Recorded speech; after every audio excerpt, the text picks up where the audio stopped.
Ça va, ça va. On va passer tout le monde.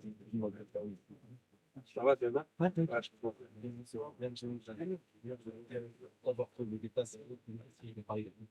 Ah, bah, oui, on va falloir. On va bien parler plus fort. Donc, je souhaite aviser à tous la bienvenue pour cette séance avec le conseil administratif du corporate. Donc, comme vous le savez, nous avons eu ces problèmes politiques dernier, lors des dernières élections du mois de mars 2025, où l'élection a été annulée par la justice. Et ensuite, une nouvelle date d'élection a été proposée au 30 novembre 2025. Celle-là est actuellement sous l'objet d'un recours auprès de la Chambre constitutionnelle de la Cour de justice. Donc, aujourd'hui, nous n'avons pas de conseil municipal et cela depuis environ 10 mois. Donc, c'était aussi un moyen pour nous d'avoir débattre, échanger avec les activités que le conseil administratif a faites durant cette période de temps, pouvoir justement aussi avoir un sentiment de la population sur nos activités et également se projeter sur le futur de nos activités, des activités que nous allons faire pour l'année dernière. J'aimerais juste signaler qu'il y a un frigo très bruyant derrière, et donc à l'arrière de la salle, les gens entendent moins. Donc c'est vraiment, ouais, donc voilà, juste, ils en soient conscients. Passe devant. Oui, oui. Je vais encore essayer de parler plus fort. Je suis un peu pris, mais je vais essayer de le faire. Bonsoir. Donc, la ville de Bernier a mis à disposition un compte rendu d'activité que vous pouvez trouver sur le site internet de hier matin. C'est pas signé. Non, non, pardon, depuis jeudi, excusez-moi, depuis jeudi. Donc, nous avons toutes nos activités qui ont été, en tout cas, une partie de nos activités qui ont été écrites, que vous trouverez justement sur le site internet du mois de juin 2025 à ce jour environ. Et cela vous permet aussi de voir que l'administration ne reste pas les bras croisés et puis elle peut continuer aussi à délivrer ses prestations. Donc, si cela vous plaît bien, pour les personnes qui ont des connaissances des documents, on peut peut-être échanger sur certains points, rester dans ce biais-là, et puis, le cas échéant, vous projeter également sur des projets futurs qui pourraient nous intéresser, si ça vous convient.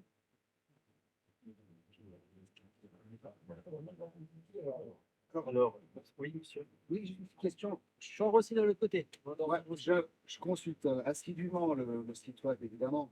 Je regarde encore, mais je ne le trouve absolument pas. Alors, je vais bien être handicapé, c'est possible. Est-ce que vous arrivez à indiquer où sur les sites? J'ai moi-même fait le chemin pour y être, il y est bien, mais je pense qu'il y a un clic supplémentaire qui n'est pas forcément très intuitif, donc on fera mieux la prochaine fois. Il y a 2 clics. Et c'est vrai que si vous voulez, ce qu'on peut faire, on ne va pas vous faire la lecture comme dans les anciennes assemblées générales, on parlait la lecture du PV, c'était un peu fatigant. Peut-être vous sortir 1 ou 2 points saillants qui nous paraissent importants, et puis ensuite ouvrir, comme l'a dit monsieur le maire, la conversation et à vos questions, à vos échanges, et ce qui pourrait ressortir. Et peut-être pour s'adapter, c'est aussi nouveau pour nous, c'est aussi complètement inédit pour nous. C'est aussi une manière de on va faire comme ça, et puis la prochaine fois, on rendra la chose plus visible et plus facilement accessible. Comme ça, on aura une conversation basée sur un document qui aura été lu. Toutes nos excuses si ce n'était pas facilement accessible, on fera mieux la prochaine fois. Je crois qu'il y a eu un ensemble peut-être un des points saillants que nous avons eu, et vous l'avez vu, c'est que le conseil administratif s'est proposé d'acheter la poste de Vernier village, parce que vous n'êtes peut-être pas sans savoir ça, c'était des informations qui ont circulé, que la poste s'est retirée de ses bâtiments pour aller dans le centre commercial, qui est plutôt une bonne nouvelle, parce que si vous savez, les bureaux de poste se maintiennent beaucoup mieux dans les centres commerciaux et ont des heures d'ouverture plus larges.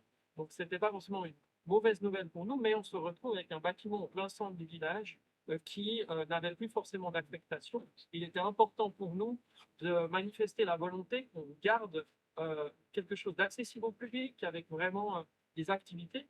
Et c'est pour ça qu'on a porté à cœur, évidemment, comme on n'a pas de conseil municipal et que c'est le conseil municipal qui peut débloquer des fonds, on a dû discuter avec la Poste, et ce qui a été décidé, ce qui n'est pas complètement extraordinaire, c'est qu'on a signé une intention de vente. Et évidemment, la vente ne pourra se faire seulement quand un délibératif aura pu décider oui ou non de l'achat. Mais il paraissait important pour le conseil administratif de pouvoir maintenir une activité au cœur du village. Et si vous connaissez un peu comment fonctionne le village, ça ferait qu'il y a entre l'école et le parc de la mairie des terrains publics en plein centre du village qui sont conservés avec une chance de conserver les activités.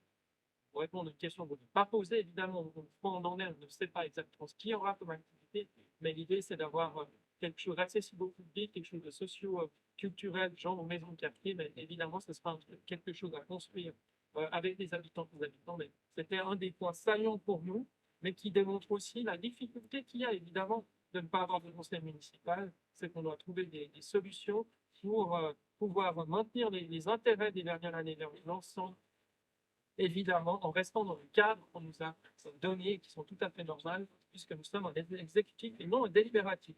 Donc c'était peut-être un des points saillants de ce rapport d'activité. Je ne sais pas si mes collègues avaient d'autres choses à sortir. Oui, mais il y en a plein qui ont dit qu'on n'a pas lu. J'étais sorti en question sur quelque chose qui n'avait pas été lu.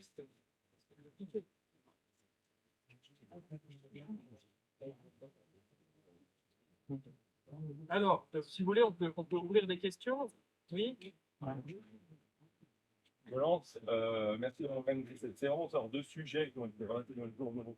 On a dit que un petit peu n'importe quoi, c'est quand même important. Donc, le sujet sur la FODAC, notre centre culturel et l'histoire du financement. Alors, on est important de tout son contraste, c'est bien de donner notre avis. Ça touche quand même les finances de nos communes, c'est important. Et puis, peut-être le sujet sur l'incident chez Givaudan, grave, pas grave, comment la population doit appréhender ce genre d'incident. Parce que là aussi, on a eu un petit peu des bruits dans le. Voilà. Tu réponds sur la FODAC et je répondrai sur l'incident. Pour la FODAC, nous avions le centre culturel à Châtel va s'ouvrir au mois de. Je parle pas fort. Non, non, j'ai parlé plus fort.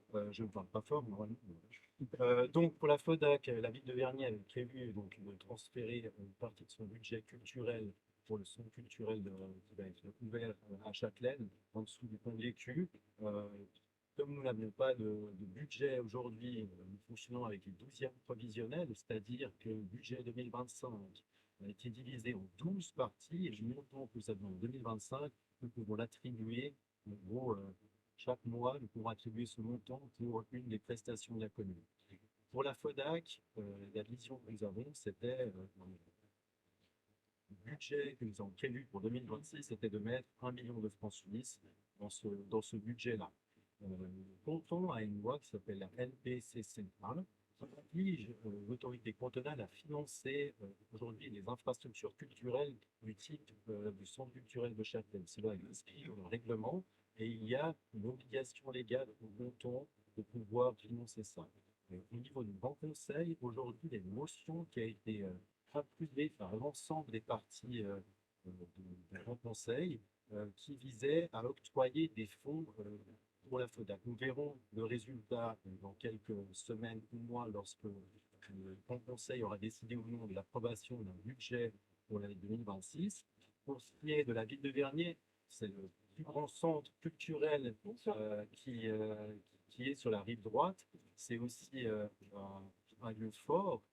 C'est un fonctionnement qui ne pas le même que les autres centres culturels.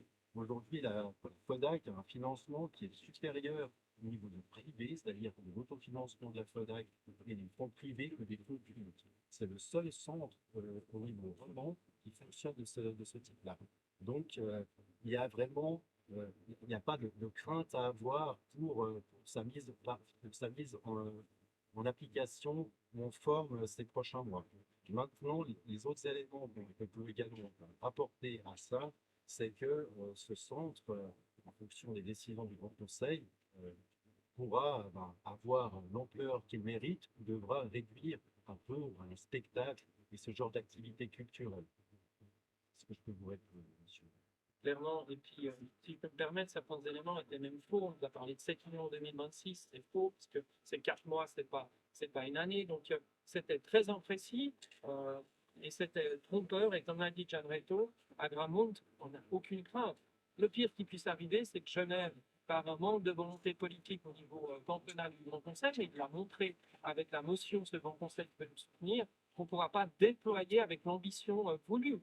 mais en aucun cas les finances cantonales, les finances communales sont mises à mal. On nous a parlé de la caution qu'on irait chercher en mêlant le fonctionnement avec l'investissement. Donc c'était un peu un globi-boulga. Puis en toute transparence, vous savez, la FODAC n'a même pas été contactée pour cet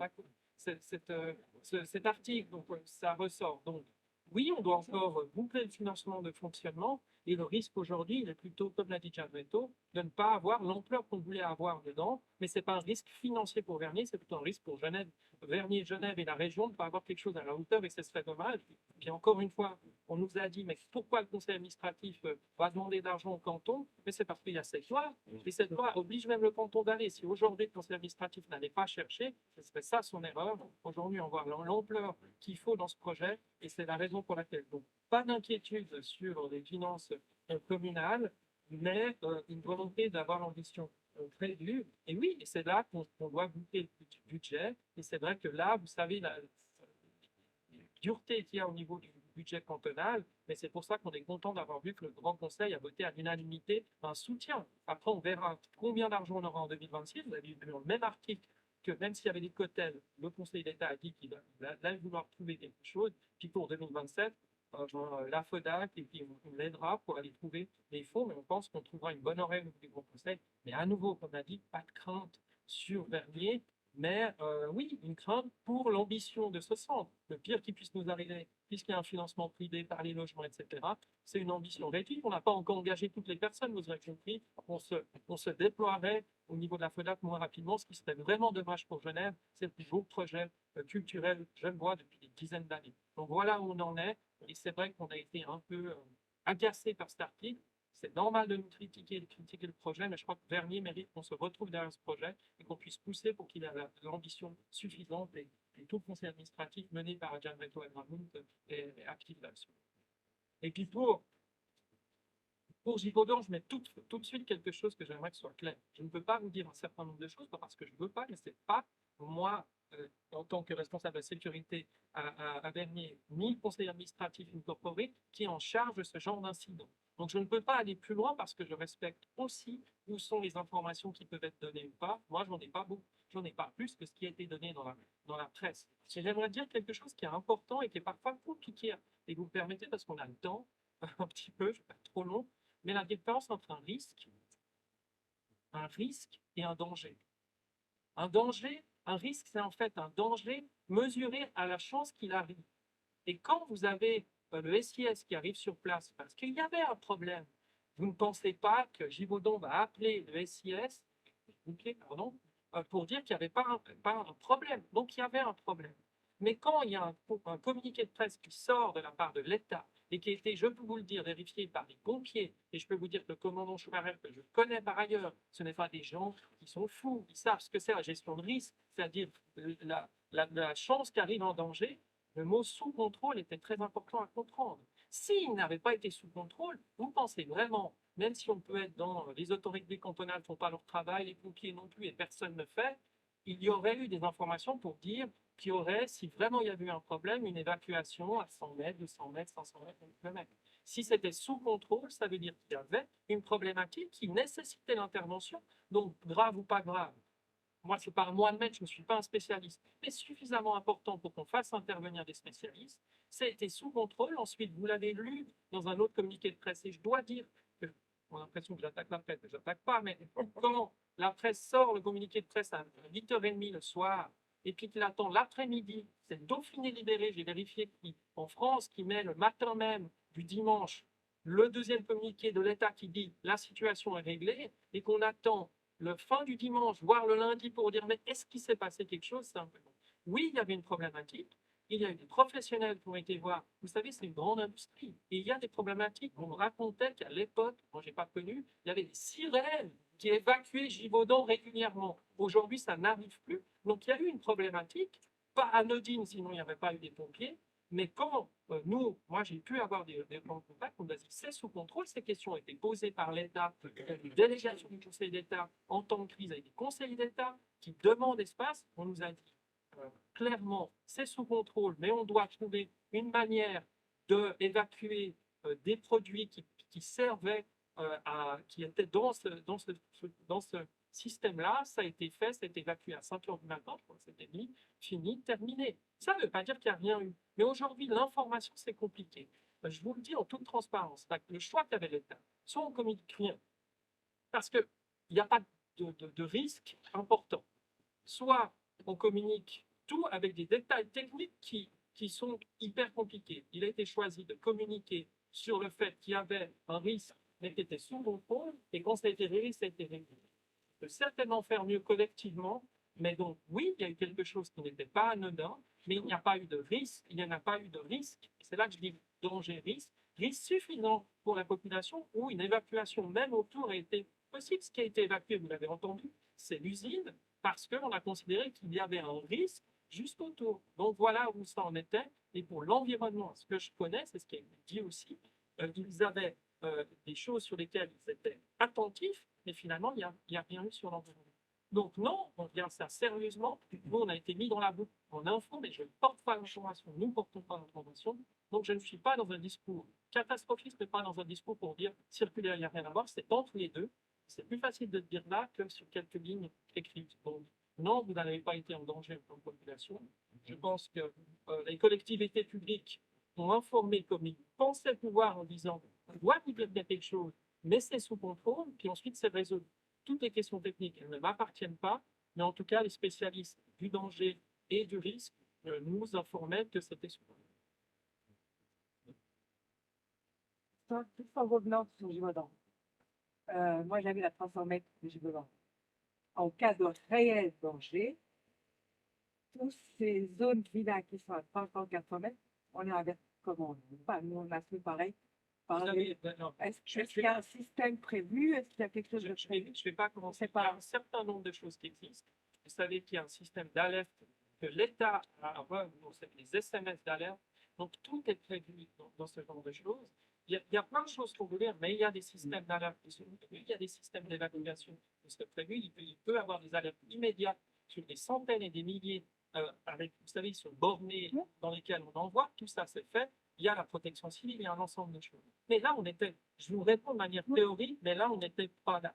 Et voilà. Mais il y a un risque, et ce risque-là n'était pas à ce moment-là élevé à un point où on avait même devoir d'aller faire peut-être, parce qu'on aurait eu le temps, porte à porte, pour dire ce qui se passait, parce que voilà. Mais c'est un équilibre compliqué à trouver, parce que vous ne devez pas paniquer les gens, parce que quand les gens paniquent, ben, ça ajoute à des risques et des dangers supplémentaires, mais à la fois, vous devez communiquer parce que vous avez le droit de savoir.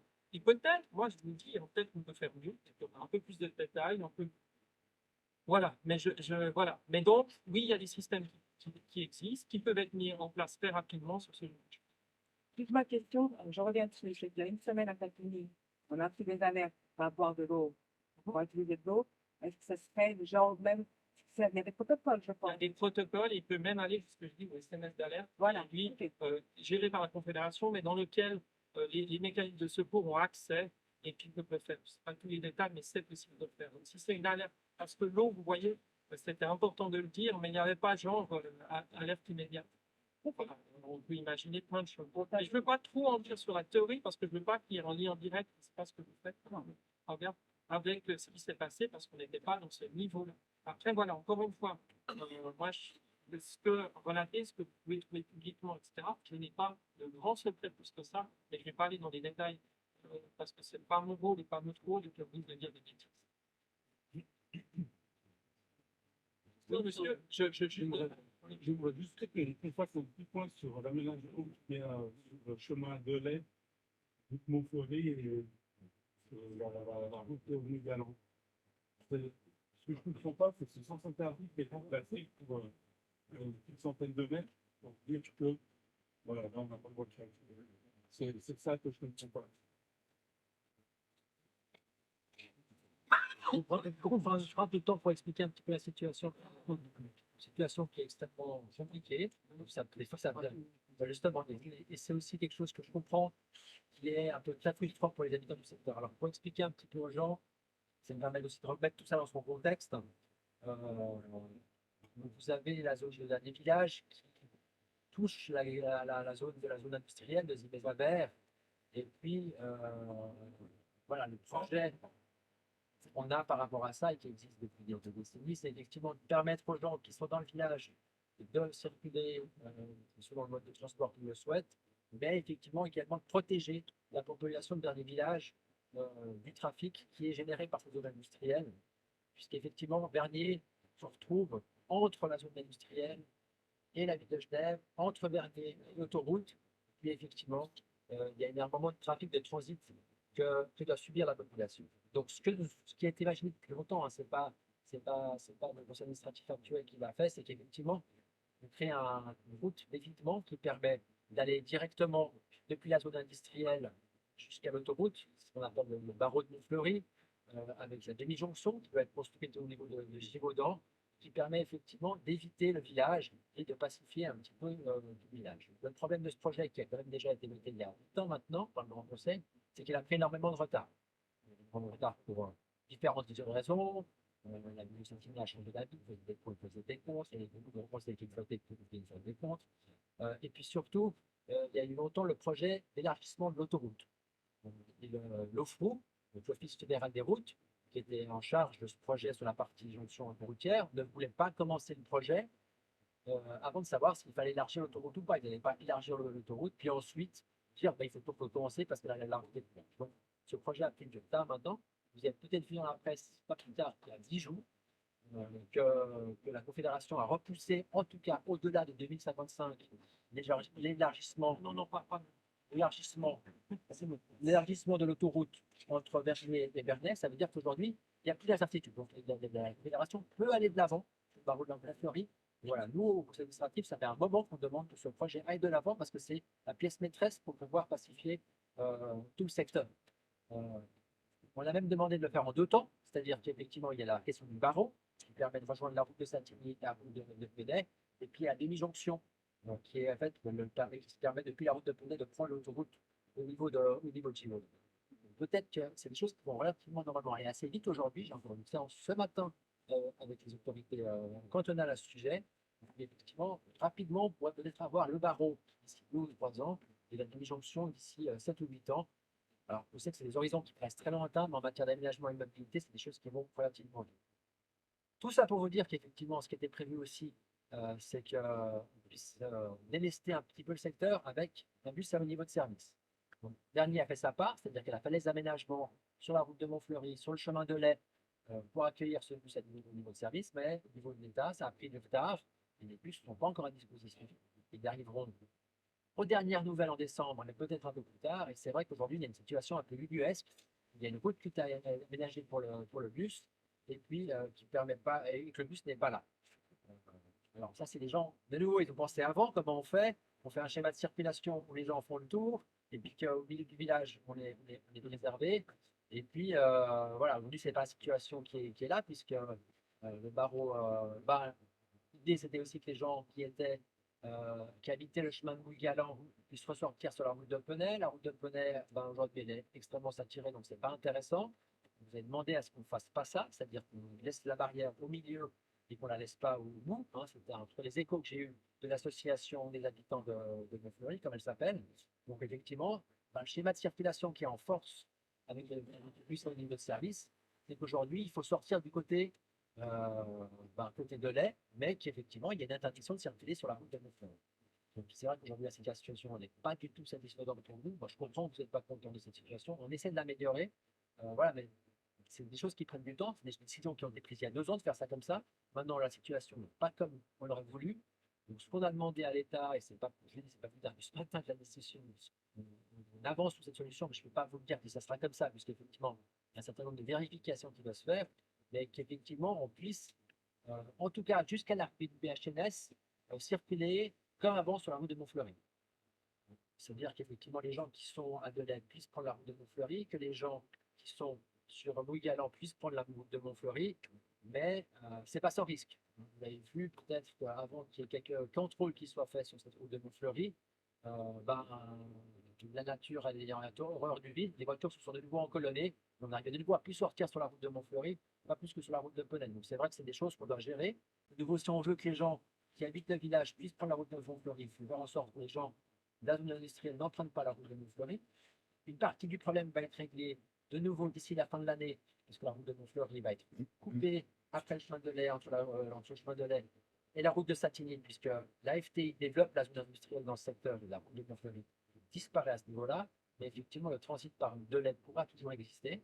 Donc voilà, ce que je peux vous dire à ce stade, c'est que nous, on fait le maximum pour que les gens qui habitent le secteur puissent, en tout cas, de façon provisoire, en tout cas jusqu'à l'arrivée du BHNS, prendre la route de Montfleury.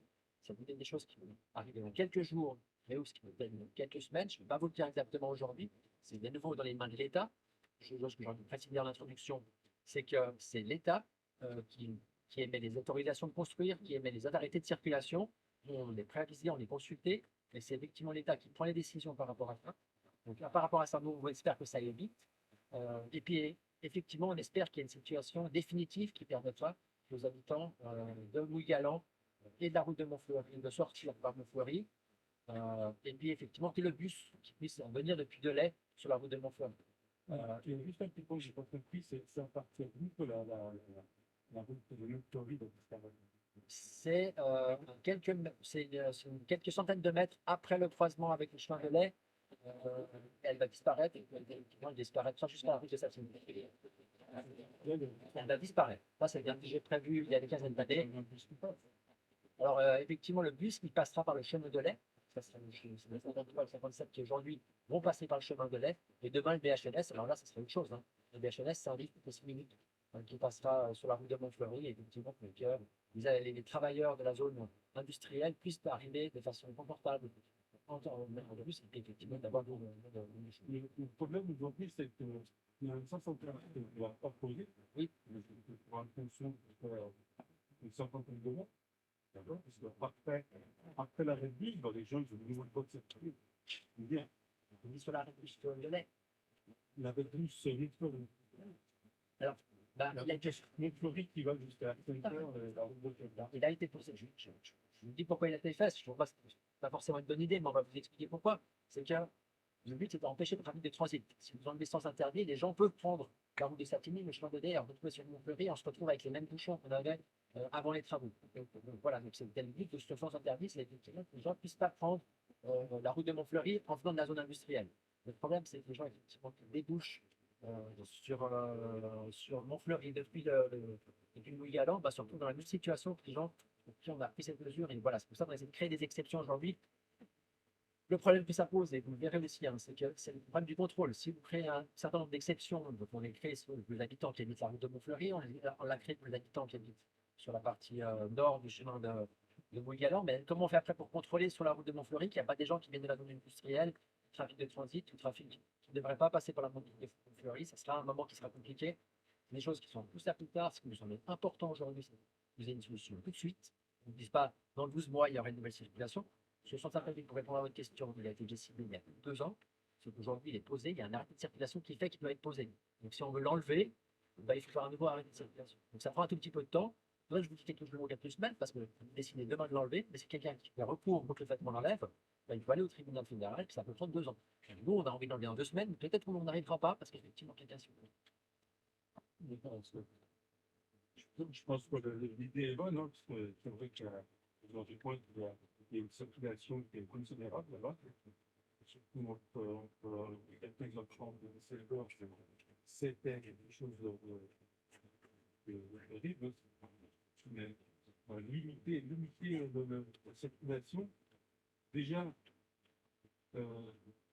empêcher les poids lourds de passer sur ce chemin, parce que, à mon avis, j'habite le quartier, à mon avis, les poids lourds, les poids lourds, ils passent là uniquement pour éviter la route principale, parce que de 15 heures, là-bas, c'est le carreau, c'est C'est ça, mais tout le monde cherche un chemin, et c'est pour ça qu'on doit prendre des mesures, nous, pour être bien et empêcher que les voitures passent en transit dans la route de Montfleury, hein, que ce soit poids lourd ou le trafic autre, le trafic poids lourd. Le problème, il est généré par l'industriel. Il faut aussi trouver une solution qui puisse sortir de la zone industrielle. Ça ne va pas être par la route de Montfleury, il ne faut pas se retrouver dans le système d'avant, parce que vous savez ce qui se passe aussi. C'est que si il y a plus de voies de circulation sur la route de Montfleury, la route de Penay est encore plus bouchée qu'elle l'est aujourd'hui. Donc c'est vrai qu'on doit faire en sorte que sur la route de Penay, ça circule, parce que s'il y a de circulation sur la route de Penay, ça va être la route de Penay. C'est encore une question sur pourquoi cette interdiction-là, vous ne la mettez pas plus en avant et vous bloquez effectivement de vider la zone industrielle, mais vous faites au niveau du croisement, il y a la sortie, hein? Sur le giratoire. Non, non, non. Sur la rue de Montfleury, au plus en direction de Satigny. Vous Parce bloquez la sortie de la Parce que, zone. en fait, il y a deux. Pourquoi bloquer les 15 villas qui sont là-bas à travers? Je vais vous expliquer. Parce qu'aujourd'hui, effectivement, vous avez vu qu'on a réaménagé le chemin de lait. Il y a deux façons de venir sur la route de Montfleury depuis la rue de Satigny. Soit vous venez par le chemin de lait, soit vous venez par la route de Montfleury. Donc si vous fermez juste la route de Montfleury, tout le monde va passer par le chemin de lait. Évidemment. Surtout qu'on a élargi la route pour le bus. Le but, c'est que les gens ne viennent pas par le chemin de lait sur la route de Montfleury, parce que sinon, c'est une même situation clairement. Il y a un bloqué depuis le chemin de lait. Vous pouvez très bien faire un riverain autorisé. Bon. Alors, comment on le contrôle? Comment vous contrôlez? Vous avez des municipaux qui mettent 100 matériaux. Pour les Mais vous savez comment contrôler? mon collègue, comment on peut faire, mais je veux dire, on ne peut pas chaque véhicule vérifier de savoir d'où il vient. On peut le voir s'il sort de Montgalant, c'est ce qu'on a essayé de faire, c'est que si les gens sortent de Montgalant, on va pouvoir leur autoriser de prendre la route de Montfleury. S'ils viennent du chemin de lait, on ne sait pas s'ils sont riverains ou censitaires. Vous avez vu comment c'était compliqué les derniers jours, on a eu plusieurs centaines de véhicules, contrôler chaque voiture pour savoir s'il est riverain ou pas. Ça me semble un peu complexe, une situation, mais peut-être que j'ai mal compris les propositions. Macaron. On ne peut pas avoir un macaron? Alors, Écoutez, non, c'est les règles, le riverain autorisé, je peux me permettre d'être un provocateur, c'est la mesure de sécurité que tout le monde pense facile à mettre en place, que l'État ne veut plus jamais mettre en place. Pour une raison simple, c'est que même la notion de riverain est extrêmement compliquée. Si quelqu'un vient chez vous, qu'elle doit faire la police municipale? Comment ils peuvent savoir que la personne qui dit je vais chez vous va vraiment chez vous? Si elle va chez vous, normalement, elle doit être considérée comme un riverain. Mais vous imaginez bien que les gens ne sont pas tous honnêtes. Oui, mais les gens qui sortent de Montgalant, eh ben, de toute façon, ils sortent pas de la Alors c'est pour ça ce que vous dit Mathias Bouchbeck, c'est ce qui est étudié aujourd'hui, c'est qu'il ne faut pas mettre des riverains autorisés dans des endroits où on ne sait pas d'où viennent les gens. Parce que si c'est ça, on doit toujours savoir, mais s'ils vont où, d'où ils viennent, c'est compliqué. Ce qui est travaillé sans, encore une fois, parce que rien n'est fixé ou de part, c'est d'essayer de trouver des manières pour vraiment qu'on puisse isoler les gens qui viennent de ces 15 maisons et que là, ce soit plus facile ensuite pour la police municipale de prendre en compte, de dire, OK, on voit de visu que les gens viennent d'un endroit. Si vous le mettez, parce qu'au départ, vous dites, on le met plus loin. Si on le met plus loin et qu'il peut y avoir des centaines de voitures qui viennent, c'est invérifiable. Donc l'idée sur laquelle travaille Mathias Bouchbeck, qui serait après applicable pas aisément, mais plus facilement, c'est de trouver un système où on peut, si on met du riverain autorisé, on le met où de visu, un policier peut voir d'où vient la personne pour qu'il n'ait pas à demander chaque fois vous êtes riverain, vous êtes riverain, vous êtes riverain, ce qui est impossible à faire et où les gens pourraient lui mentir et que c'est impossible. Donc c'est sur ça qu'on travaille, donc un riverain autorisé qui est contrôlable. Donc c'est sur ça qu'on travaille et qui ressemble à ce que vous dites. Mais pour l'instant, c'est là qu'on est un peu, on va pas pouvoir avoir une discussion complètement là-dessus, mais peut-être, Mathias. non, mais alors, juste une petite chose, alors, peut-être de dire en introduction, parce que c'est plein de choses que je vais ajouter. Donc, en fait, là, le débat mérite une soirée en soi. Effectivement, et on a prévu d'en faire une au mois de mars, mais ça peut être un peu plus au clair. Donc, au mois de mars, il y aura une séance publique sur la circulation à Vernay-Village de façon générale.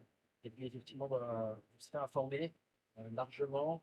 L'idée, c'est non seulement de faire une séance publique pour effectivement parler de la situation sur Montfleury-Galant, sur Crotonneau, sur la route de Bonnet, et puis sur la route du village. On va un peu comprendre un petit peu ce que vous expliquez, avec des schémas pour les expliquer. Puis ensuite, on aura effectivement des séances, on pourra aussi les ménager, des séances de suivi avec les associations d'habitants, parents d'élèves, les associations professionnelles, pour effectivement que ce soit compris et partagé. Quand vous dites que vous allez condamner la route de Montfleury,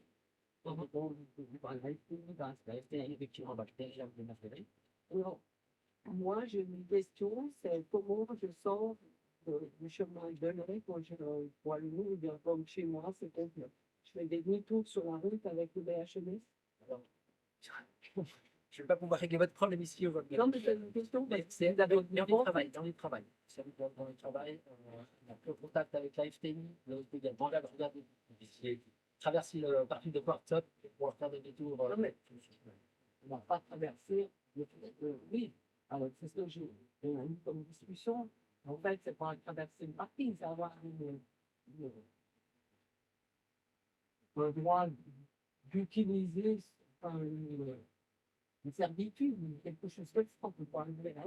Vous me demandez combien de camions on devrait traverser, combien de voitures devraient traverser. C'est pas possible, c'est loin une servitude. Je sais pas, la solution est à trouver. Je veux dire, c'est la piste qu'on a aujourd'hui avec Jockey, puis effectivement, difficilement faire demi-tour sur le plan de l'Oreille. Sinon, il faudrait qu'on trouve une solution. Même au niveau des voitures, hein, si le parking est plein, on arrive en haut, pour le moment, ben, on peut partir, nous serons tenus de revenir. Donc, si la route elle est fermée, on ne peut même pas repartir chez moi. La route de Jean-Fleury, donc, vous passez devant le chemin de l'aide, donc tu vas partir sur Jean-Fleury. Et si vous coupez la route de Jean-Fleury, tu vas partir. Je n'ai pas le schéma exactement en tête. Quand le fleuve s'est fermé, il y aura un bord là qui s'appelle longévité, c'est pour la marcation. Non, mais quand tu arrives, tu peux raconter. Un stop avec. Oui, on travaille une solution. On prend les conduits, on travaille une solution. Voilà.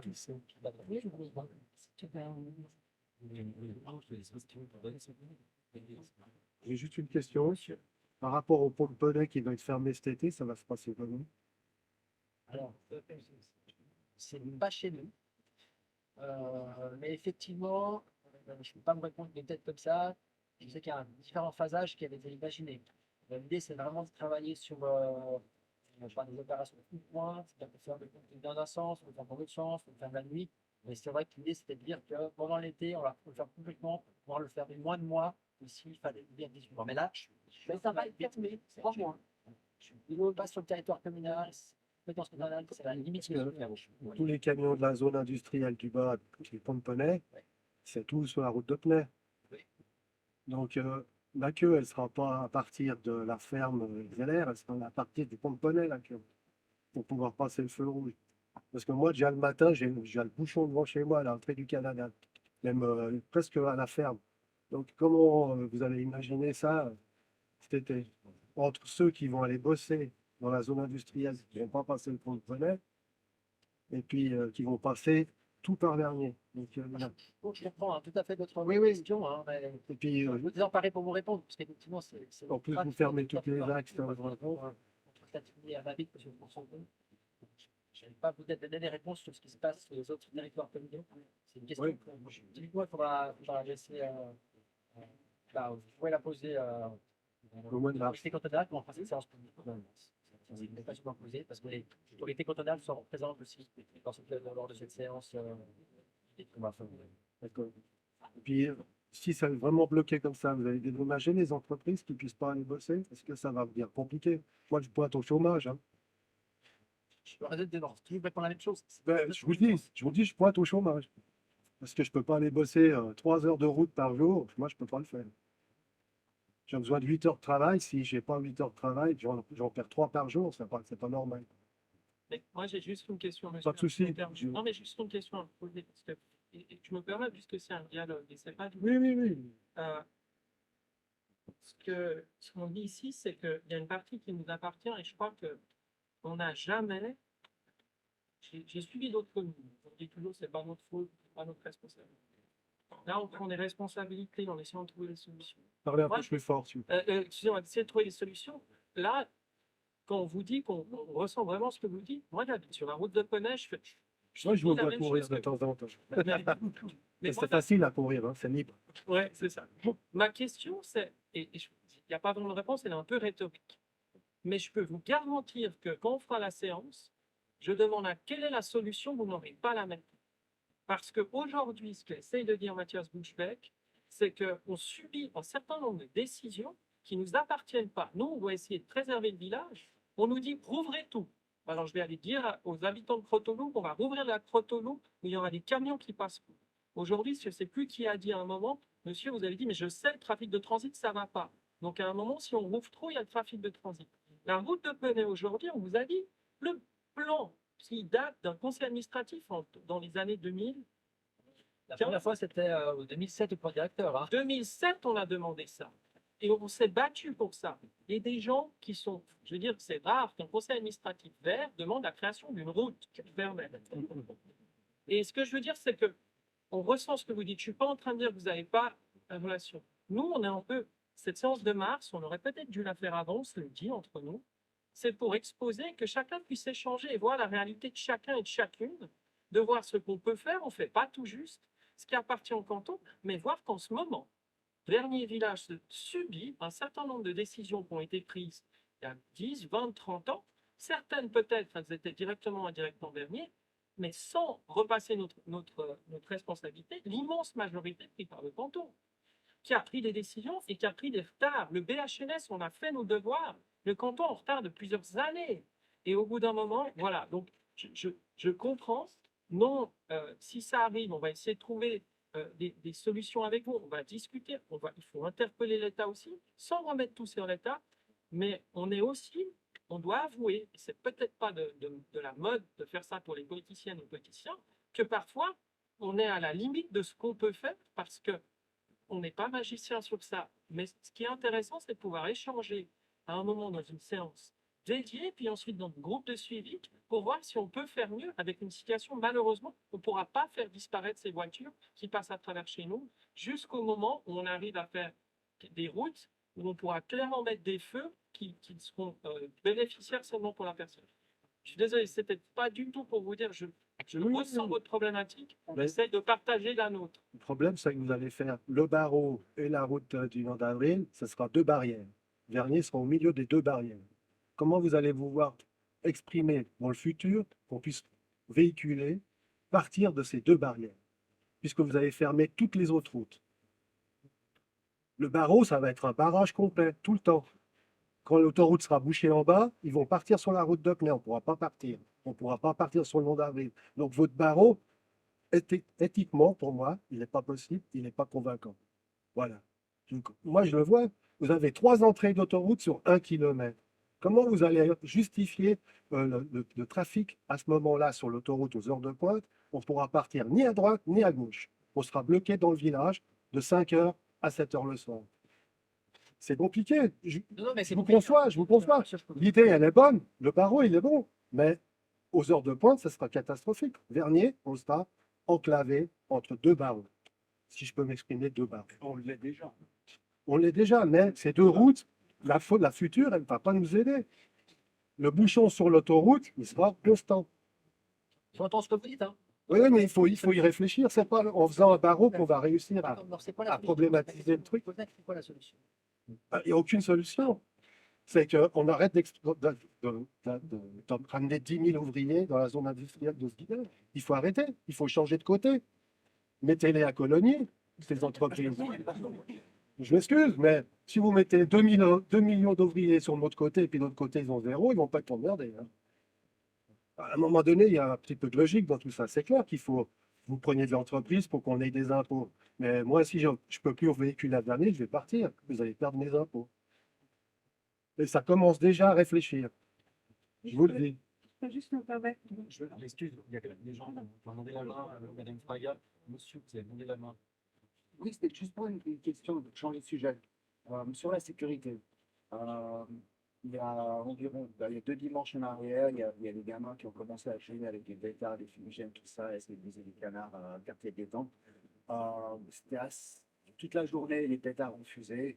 Quand on voit les débordements, s'il n'y a pas une réaction adéquate des autorités qui se passe à Mérin, je pense 2 questions. Premièrement, est-ce que c'est arrivé jusqu'au CA ou pas encore? Et sinon, est-ce qu'il y a un processus d'information que les habitants puissent faire pour que ça remonte aux autorités que ce soit fait? Je ne dis pas qu'on enferme des gamins de 10 ans en prison parce qu'ils sont tout jeunes. C'est pas eux qui ont acheté ces trucs, qu'on soit clair. Mais à un moment donné, de la sensibilisation, du contrôle, quelque chose. Est-ce que c'est arrivé jusqu'à nous ou pas encore?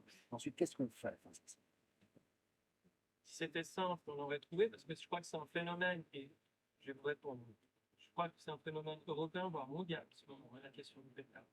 Et ça m'a fait sourire qu'enfin il y ait un article sur Mérin, parce que la presse avait tendance à parler de Vernier de manière systématique, alors que les informations que j'avais de manière assez systématique, c'est que Vernier n'était pas le centre de la problématique aujourd'hui. Mais c'est un vrai problème, parce que c'est des armes en réalité. Les interdictions de vente et d'achat, le problème c'est que sur Internet, les contrôles qu'il y a, vous savez ce qu'ils sont, donc c'est extrêmement compliqué.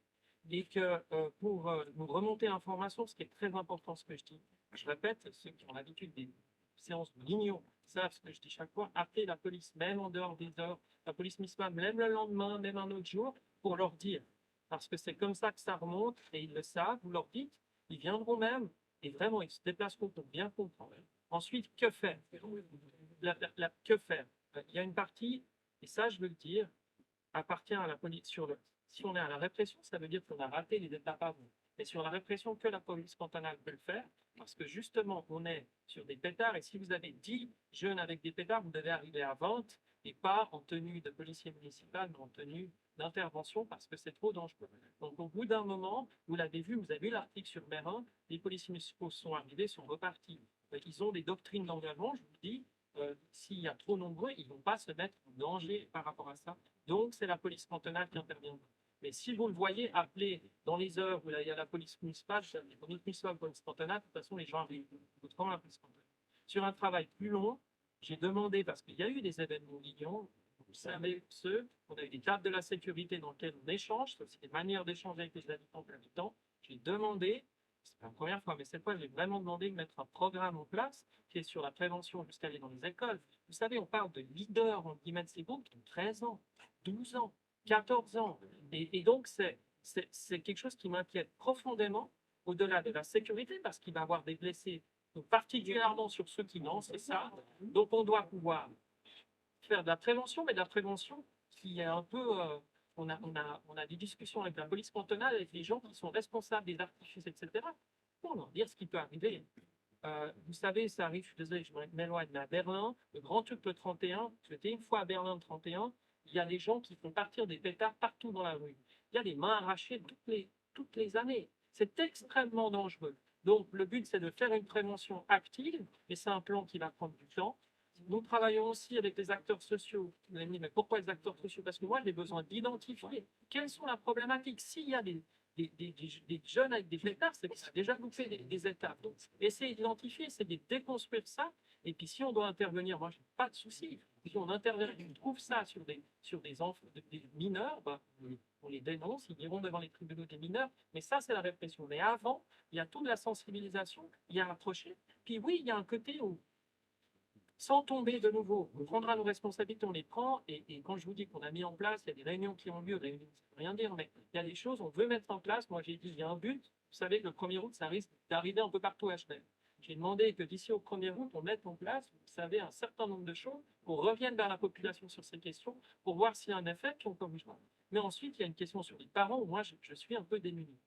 Parce que je me pose des questions quand même, et je peux vous dire qu'on a beaucoup on a la chance à Vernier, on parle beaucoup avec les écoles et les directions d'école. Ils sont un peu, ça manque maintenant à l'école primaire, ils deviennent un peu désemparés avec un certain nombre de choses, de comment on arrive à toucher les parents pour essayer de sensibiliser au fait qu'un enfant qui a un 31 à 12 ans, 13 ans, à minuit, 1 heure, est en train de lancer des pétards, il y a une problématique. Alors oui, on fait intervenir la police cantonale et ils interviennent. Vous imaginez, la police cantonale avec toute leur attirail contre des enfants de 12 ans, 13 ans. Il y a un truc où ça ne marche pas. Donc, pour vous répondre, si j'avais la baguette magique, et c'est pour ça que j'ai commencé par dire le contexte global, ce n'est pas pour m'excuser, ce n'est pas pour ne pas prendre.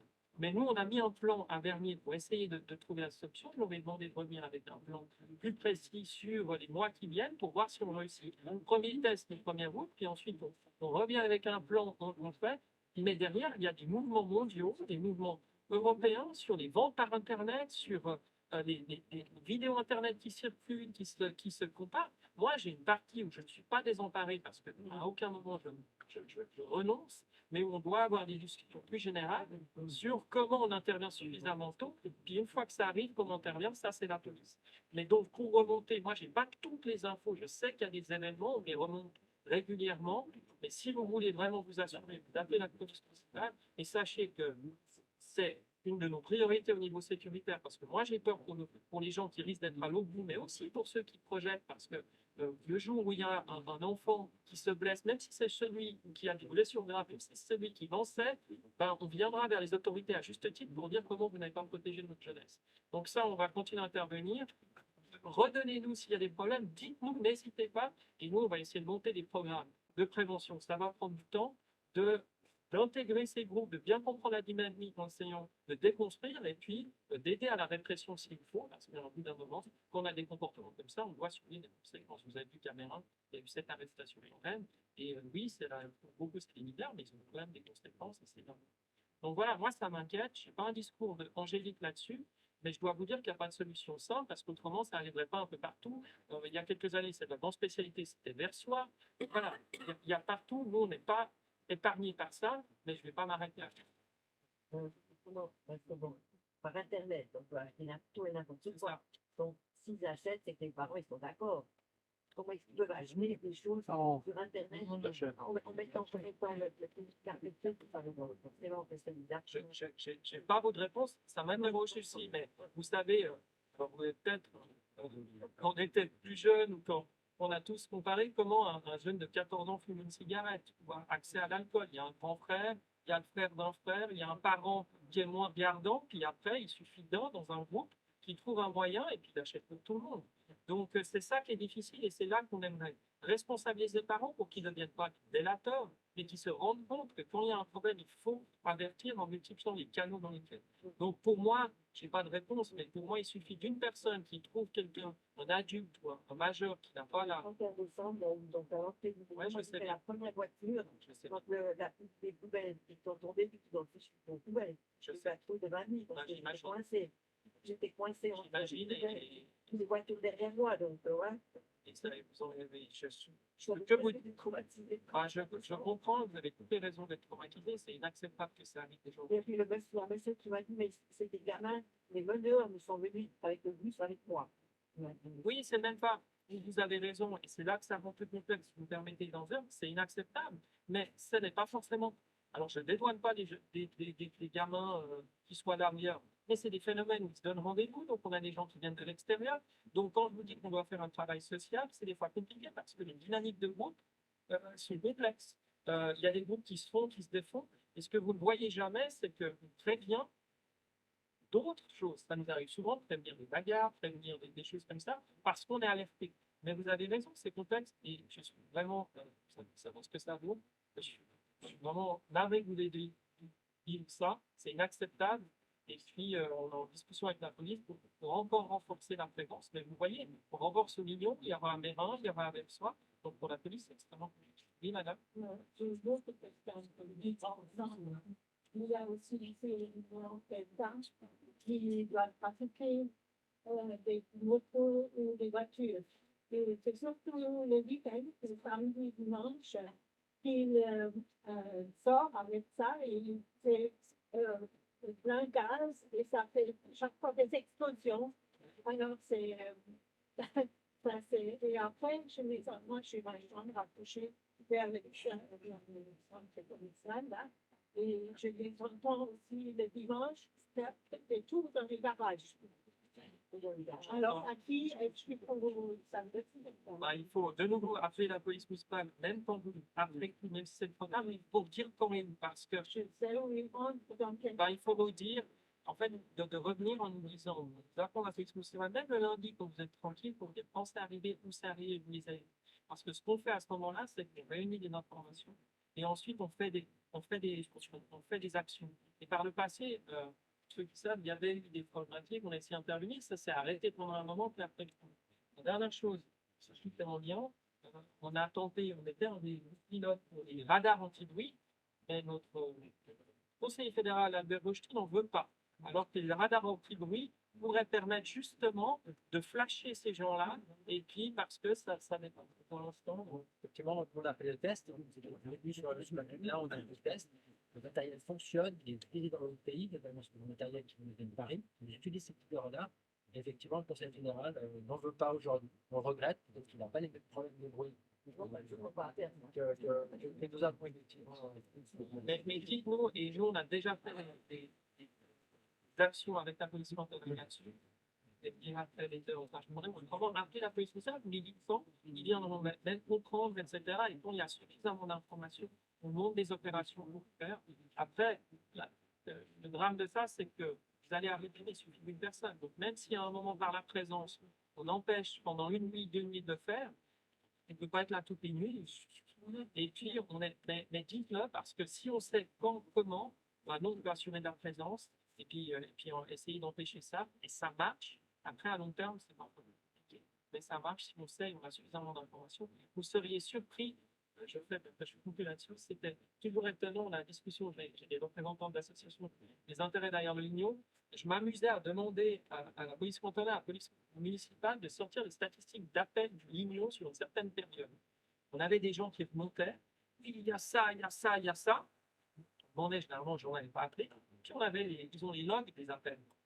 Donc, qui a appelé? Ils avaient ces appels.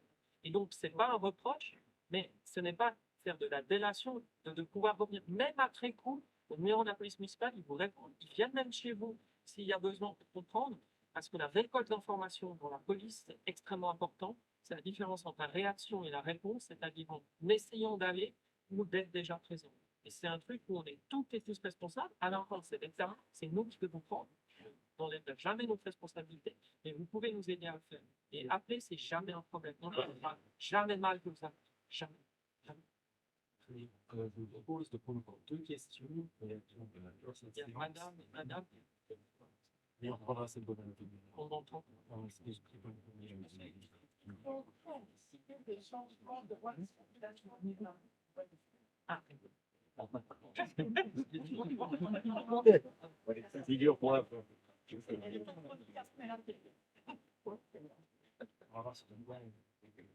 Rappelez bien ce que j'ai dit tout à l'heure. Les arrêts de circulation sur la route, non, c'est jamais nous. c'est jamais nous. On peut donner des On peut demander, c'est jamais nous qui faisons la décision. C'est un peu compliqué sur la route de Bonne-Frère. On fera une autre séance publique, également sur la mobilité au Lignon. On en fera une troisième, il faut le dire aussi à Châtelaine. Voilà. On en fera une dans des villages, une au Lignon, on en fera une dans le secteur de la Contour qui va connaître des bouleversements majeurs. Hein. On va fermer le giratoire qui sort à Rigolet, va disparaître. Les gens devront rentrer par voir Simonet. Enfin, voilà. De nouveau, c'est des choses qui vont changer et puis les gens seront informés et correctement. Pour ce qui s'agit du bois des frères, ce qu'il faut comprendre, c'est que il y a un nouveau centre d'habitation qui se crée en dernier, qui est ce qu'on appelle le PLQ Boissé. Vous voyez, c'est celui qui est au-delà de la route de Verlier, sur la route de Verlier, les voies de chemin de fer, avant le quartier de l'Étang, avant le désolé. En face du bois des frères. En face du centre sportif. Ces gens-là, ils peuvent pouvoir rentrer dans leur quartier et sortir de leur quartier. Et donc, c'est dire qu'ils ont besoin d'une voie supplémentaire pour aller tout droit et puis ils ont besoin d'une voie pour sortir. Donc, il y a une voie qui a été pré-réservée pour favoriser ce mouvement. C'est vrai qu'aujourd'hui, c'est un peu bizarre d'ailleurs, je suis une voie, on ne peut pas très bien pourquoi. Ça préfigure aussi un autre mouvement qui doit être obligatoire. Et peut-être qu'il y a une nouvelle usine de retraitement des déchets qui a été créée, qui s'appelle Greenblocks, qui est juste en face du bois des frères, qui va être installé. Là, il y a un feu qui va être installé. Il y a en fait 2 feux qui vont être installés sur la route du bois des frères, pour qu'effectivement, les camions puissent sortir de la partie. La municipalité a décidé que c'était trop dangereux. Je pense qu'il y a sans doute raison, parce que les gens, puis on est très content que les normes soient respectées, qu'il n'y ait pas d'accident, qu'il y a un feu qui doit être posé là pour sortir de la parcelle. Donc, effectivement, ils ont besoin de réserver des voies. En fait, on a préfiguré la suite. Il y a un feu qui va être installé d'ici quelques mois. De nouveau, ça fera l'objet d'une séance d'information avant que ce soit fait. Vous comprenez bien, et puis pour que les services de l'État puissent vous expliquer pourquoi on est obligé de faire comme ça pour des questions de visibilité, des voies de présélection. Alors, derrière, j'ai vu des nuls là. Ou alors, la dernière piscine. Parce que tout le monde court derrière. Les gens peuvent être comme des avions. Les gens roulaient comme des avions sur la route des frères aussi avant. Hein. Donc c'est vrai que aujourd'hui, voilà. Voilà, donc, on avait l'habitude de pouvoir. J'ai beaucoup de retours, les gens avaient l'habitude de pouvoir. En 2 minutes, depuis le Lignon et Travalex, avant passant par là, c'est vrai que c'est un peu difficile. La ville avance. On peut le regretter, on peut se souvenir, on peut dire ce qu'on veut. La ville avance et puis effectivement.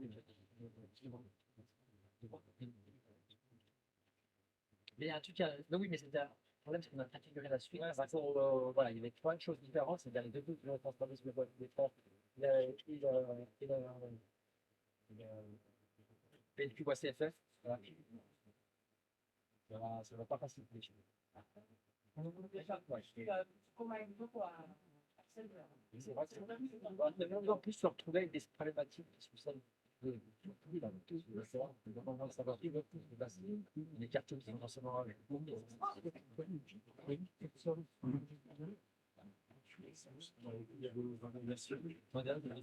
Oui, ça concerne, j'ai vu le 9 janvier, vous avez un article de la Tribune qui disait que vous abandonnez la mise en séparatique du chemin des Grebattes, Grand Champ Grebattes.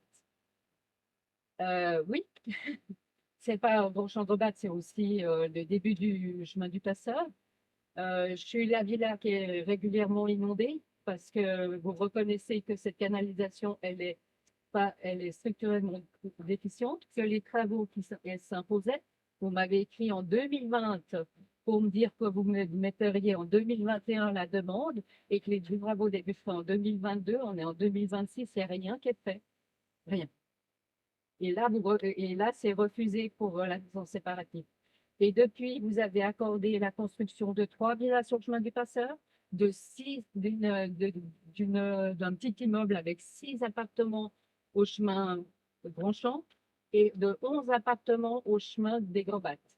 Et là, maintenant, il y a les camions qui passent pour la construction au chemin des Grebattes et je peux vous dire que le chemin, il s'affaisse. Et dessous, il y a quoi? De la canalisation qui est défaillante.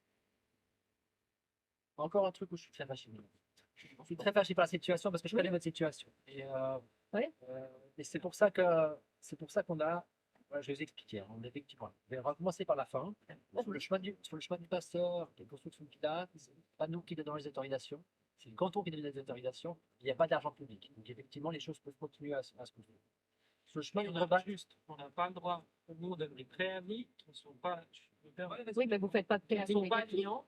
Et puis en plus, on ne peut pas donner des préavis. Mais vous savez, il y a des préavis. Donc pour s'opposer, on doit avoir des raisons qui sont dans nos compétences pour s'opposer. Donc là, encore une fois, voilà, malheureusement, ce n'est pas nous qui nous dit non. revenir sur la mise en préparatif sur le chemin des Grebattes. Le problème, il est connu. On l'avait traité en commission. La commission du conseil municipal veut donner le crédit d'études à une large majorité. Donc, il ne restait plus qu'à voter le crédit des réalisations. Alors, vous devez le voter, il était prêt. Vous devez le déposer à la session 2 juin 2025. Il devait être voté dans la foulée le 29 juin 2025. Vous savez ce qui s'est passé, c'est qu'on a juste plus de conseil municipal. Et puis donc, on n'a pas pu voter ce crédit. Nous, on s'est dit, mais c'est trop ridicule. Tout le monde était d'accord au moment du crédit d'études. Maintenant, il faut simplement valider ça. On a demandé au canton, par la mesure extraordinaire que vous connaissez peut-être, on a demandé au canton de valider un certain nombre de crédits. On a demandé au canton de nous valider ce crédit en disant, écoutez, le conseil municipal s'est déjà présenté son crédit d'études, validez-nous cet argent parce qu'effectivement, il y a des problèmes sécuritaires qui se posent sur le chemin des Grebattes. Il y a des gens qui sont régulièrement aimants, donc vous demandez, je ne vais pas vous faire les détails des remontées de toilettes que vous devez avoir. Donc, je veux dire, c'est scandaleux cette situation. Donc, on a dit au canton, s'il vous plaît, validez-nous cette délibération. Et donc, c'est le canton qui a dit non, non, ce n'est pas urgent. Nous ne vous donnons pas ce crédit pour réaliser le séparatif sur ce chemin. Donc, je suis très fâché avec le Conseil d'État qui a refusé ça. N'hésitez pas à écrire au Conseil d'État pour dire que leur décision vous impacte directement et quotidiennement. Parce que ça fait depuis 2019 que je vous dis que l'assureur, il nous refuse. À chaque fois, il nous dit c'est la dernière fois. Après, on ne remboursera plus. Tous les arguments qu'on a donnés, effectivement. Alors, j'écrirai au Conseil d'État. Ce qu'on peut vous promettre, ça on peut vous promettre. La justice va donner sa position sur le recours qui a été fait. Si l'élection est validée, il y aura une entrée en fonction du conseil municipal. On verra quand, mais le premier semestre, le temps réaliste, je peux vous dire que l'urgence absolue pour nous, ce sera de passer à la première session dès qu'on peut en passer là-dessus. Ça, c'est notre promesse. La deuxième promesse,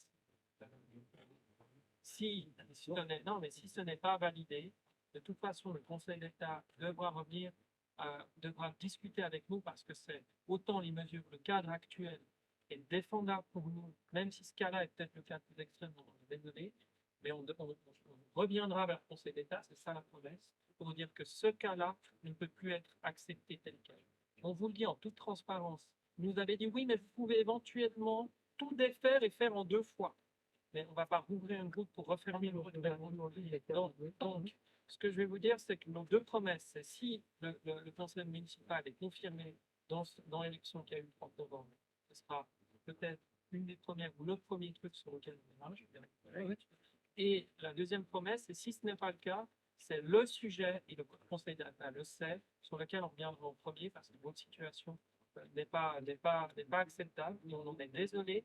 Et puis là, c'est vraiment les conséquences de la France dans le conseil municipal, mais on reviendra. Et donc, vous aurez.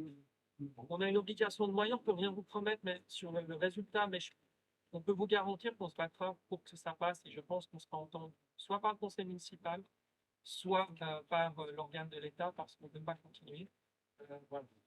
Écoutez, en plus, j'en profite pour les nombreux conseillers municipaux qui sont dans la salle, peut-être qu'ils entendent votre problème et puis qui voteront avec plus d'enthousiasme et plus d'empressement, plus de crédit pour aider le problème. De toute façon, on a votre liste, on vous invite à venir nettoyer la cave lorsqu'elle sera débordée.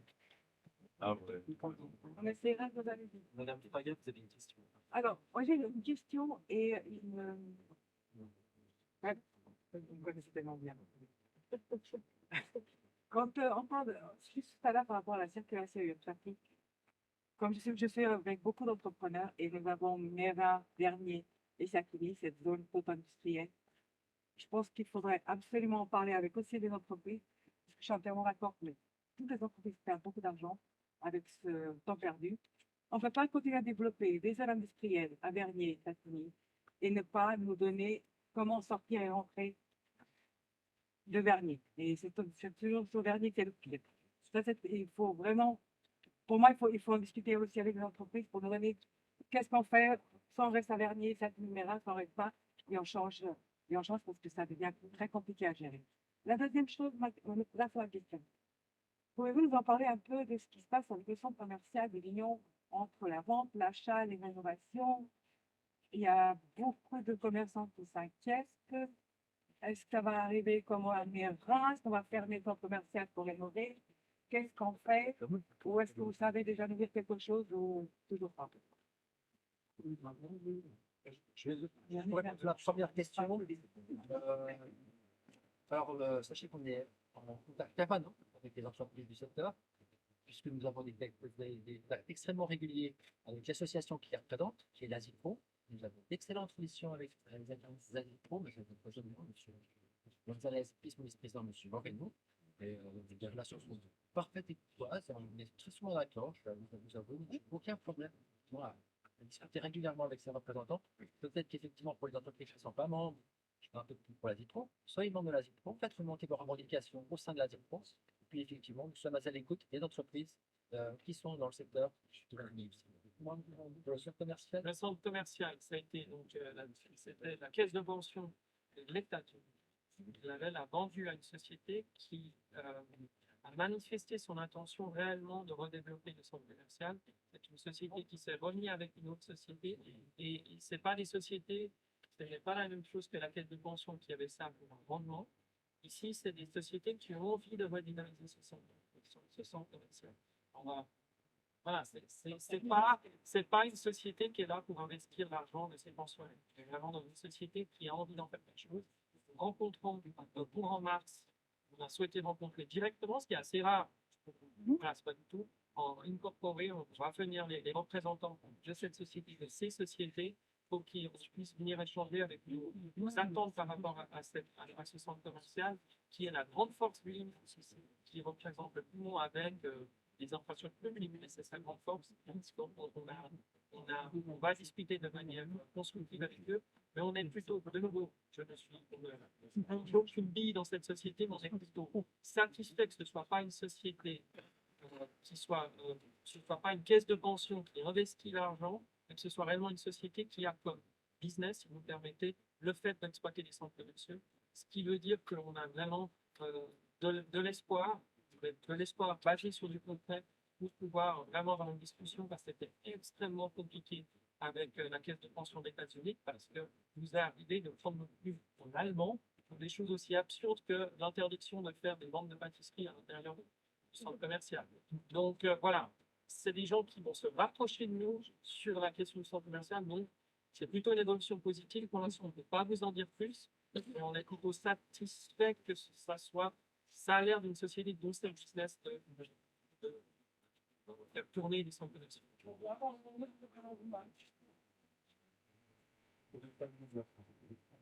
Ouais, on ne sait pas. Oui, pardon. Donc, on a pu rencontrer la caisse de prévoyance des cas de Zurich a mis un appel d'offres pour l'acquisition. On connaissait des concurrents, on a approché pour connaître leurs intentions. Et ces concurrents se sont reliés à d'autres concurrents. Donc, ces deux concurrents se sont mis ensemble pour acheter ce centre. On ne connaît pas leurs modalités d'organisation. C'est pour ça que ils ont souhaité, on a souhaité les rencontrer. Mais le nom de la société qui a été créée pour développer ce centre, il est dans la feuille d'avis officielle, mais il n'est pas. C'est public, non? Mais c'est public, oui. Et on n'a pas. Une des sociétés au départ, une société qui s'appelle Parandon, mais voilà, ils ont créé maintenant. Donc, c'est bien, ils ont créé un véhicule spécifique pour développer. Mais peut-être, juste pour Parandon a développé effectivement, a repris des centres commerciaux dans le canton de Vaud, à ma connaissance, qu'ils ont redynamisé en mettant beaucoup de vitalité. là où c'était un petit peu confus à un moment, c'est qu'à un moment, la caisse de pension voulait investir. Donc, le message qu'on avait reçu il y a 18 mois, Vous avez même approché. il avait approché pour investir, puis là, pour un gros silence, et après une vente. C'est vrai que les gens d'abord ils pensaient qu'on les allait rénover, ça change d'avis. Donc c'est vrai que c'est deux choses différentes. Il y a le projet de la caisse de pension qui voulait rénover, investir, qui s'est retiré. Il y a une nouvelle caisse, enfin une nouvelle entrepreneur qui aujourd'hui veut développer le centre commercial. Effectivement, on est aujourd'hui aussi comme vous dans l'expectative. Vous êtes proactifs pour effectivement leur faire part de la préoccupation de leur intention commerciale. Mais de nouveau, ce n'est pas une installation publique, c'est commerciale. Voilà, je le dis pour tout le monde, c'est-à-dire qu'effectivement, c'est pas nous qui décidons si on met des dons, on ne voit pas du don, c'est un avis parce qu'on a eu des courriers comme ça. Voilà, on peut être en contact avec eux, les rendre sensibles, voir si on peut développer en commun, mais ce n'est pas à nous, comme l'est ce bâtiment. Mais c'est plutôt une meilleure nouvelle qu'il y a quelques mois. Très bien. Je vais clore donc cette séance. Je vous remercie encore pour votre participation à ces échanges que nous avons pu avoir ce soir, pour les enseignements que nous avons fait, bien sûr, les questions ouvertes que nous avons y répondre, et pour ce qui est des informations que nous avons communiquées, elles sont faites sur le site internet, tout simplement sur vernier.ch, sans rien d'autre. C'est un peu très en bas sur l'actualité. Vous avez ce type de rencontre et de rendez-vous. Et après, on aura une publication il y a 2 semaines sur l'activité du conseil administratif. C'est ce qu'on veut normalement faire. C'est actif au niveau de la publication. On va aussi regarder pour le site internet sa rentabilité et aussi sur un clic que vous puissiez avoir ça de manière simplifiée. Et puis on va après faire d'autres séances de ce type-là, ce que nous avons dans un conseil municipal. Nous l'espérons rapidement. L'idée, c'est qu'on teste ça. On avait testé à l'époque, on avait un conseil municipal et ça n'avait pas trop marché. Donc l'idée, c'est qu'on teste même pour un conseil municipal. Mais quand il n'y en aura plus, peut-être c'est quelque chose qu'on gardera parce que c'est une autre manière de transmettre l'information. Et on n'a rien à cacher, mais c'est aussi une manière de récolter les infos, etc. Et puis s'ajuster aussi. Ben voilà, on ne fera pas 1, 2, mais 3 séances d'information sur la mobilité. C'était déjà prévu, mais on se rend compte de ce genre de choses. Parce que, évidemment, on rencontre des gens, mais c'est vraiment principal. Je n'avais pas de questions à vous poser. J'aimerais juste en fait vous remercier d'avoir organisé cette soirée parce que j'ai trouvé que c'était un très bon espace de rencontre. Merci beaucoup.